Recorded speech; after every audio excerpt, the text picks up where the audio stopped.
Okay, so I've got my quarter sheet cake. You can do this any size, but I've got it on a board that's the same size. And what I want to do is I want to make it into a tablet. So I want to curve the top, and I'm not even going to really measure it per se. I'm going to start at about the 3-inch mark here. I'm going to find the middle of it, which is about, let's see, this is 8.5 inches, so that's 4 3/4 inches, 4 1/4 inch. Hello? Yeah, I can do math. I tell you, my son was a math prodigy. He didn't get it from me. Okay, so about 3 inches here and about 4 1/4 here. So I've got the mark, and I've got my cake well chilled. And all I'm going to do is just kind of cut in an arc so it ends right about that mark.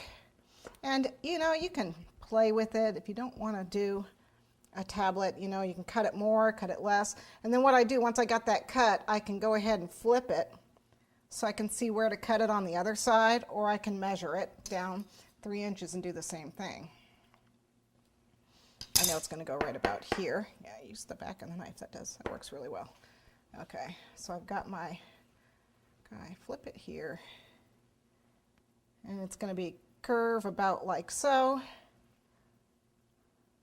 So that's a really cool way. You can do a paper template, you know, that works too. This is just a basic cake mix, chocolate cake mix.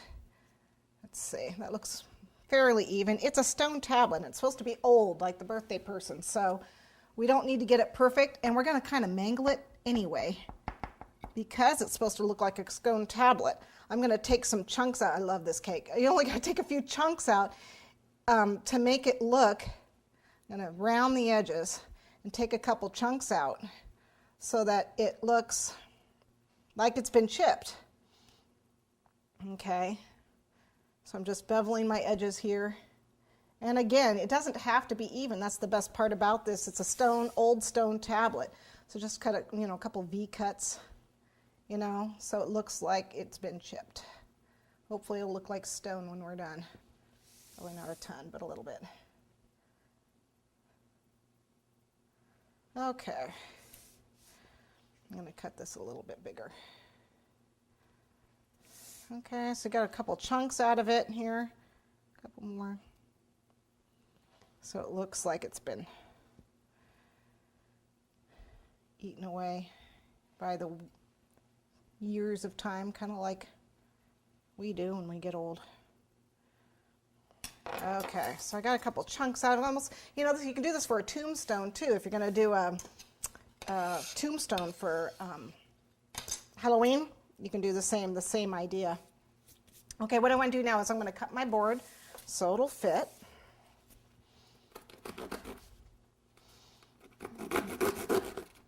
You got scissors, you can do it with scissors. But I have a knife.